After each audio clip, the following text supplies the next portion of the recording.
welcome to the channel. My name is Ian and this channel is all about music and art, and I'm about to go off to Edinburgh Festival Fringe to review lots of shows with my wife Jane. So what I thought we would do is we would just re-edit the original review that we did and update them with the current information, which we'll put at the end of the review, so that you can get the latest information as to where and when each show is happening at this year's Edinburgh Festival Fringe. So we've been to see our last show of the day, which was Black is the Colour of My Voice, which is a one-woman show inspired by the life of the legendary Nina Simone.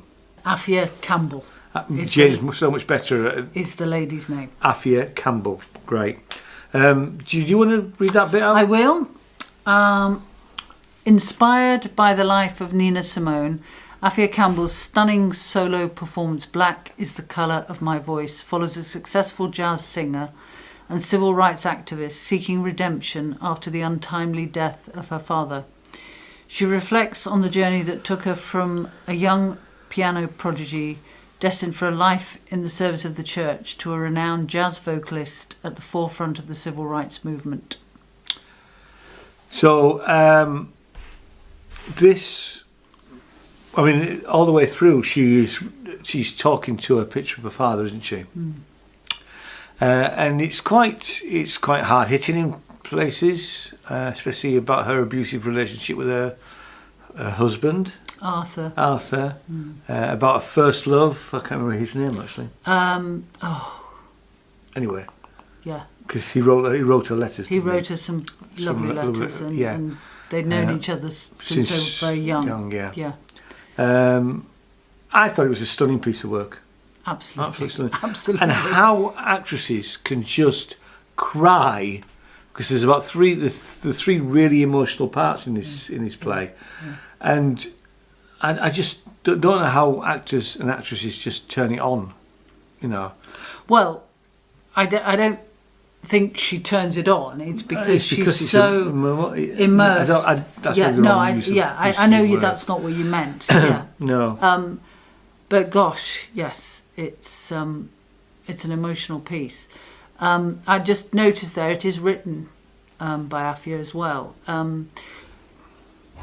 mean, we've seen one very good in-depth documentary. I don't know if you remember. Yeah, I do. About Nina Simone's daughter. Yeah, it was produced by Nina Simone's daughter.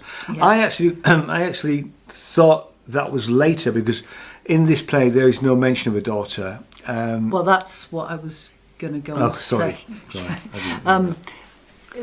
Because we watched that, I knew there were obviously lots and lots of aspects to Nina Simone's life, and obviously the focus is the father, and it's what, like that descriptive piece says, it's her wanting redemption from that, because apparently she said some awful things to him just before he died. She never got to take those back. And she wanted to know that he would forgive her. And it was, the whole thing was obviously kept coming back to her father, everything that she did and her memories. Yeah. And lovely device, quite simple in one respect, but she had a case at the end of her bed, and she would bring out objects, and that illustrated, parts of her life, and that was beautifully done. It was, yeah. And I mean, this is not. I mean, sometimes you see at Edinburgh, you'll see the life story of a famous person, a musician usually, or a singer. This is not a musical in that sense. This is not Nina Simone's hit. She does sing some of Nina Simone's hits brilliantly throughout. Wow. Yeah. But it's not. It's a piece that's. It's a piece of theatre rather than musical. Yeah, and the songs are interwoven. So, in some pieces you may have seen, you think, oh, the song's coming. Yeah. Here, it's not like that. They are absolutely seamlessly part of the narrative. and it works beautifully. And her range of emotions, I mean, her anger at when the 4 young girls are killed. Yeah, that's in the fire because a church was firebombed, and her angry response to that, and that's obviously all part of the history of the civil rights movement, and her sorrow at when the Reverend Luther King is assassinated. Yeah, it's. I didn't know about the 4 girls. Yes, I'd heard about it, but it's not something that I could have. I mean, I don't quite know. It must have been the 60s, was it? Yeah, because I think it was all that part of the early 60s. I mean, I can't say but I know all my facts and figures about that. But but that it was very raw. I mean, I think the most harrowing part for me was the abuse by her husband when he got drunk.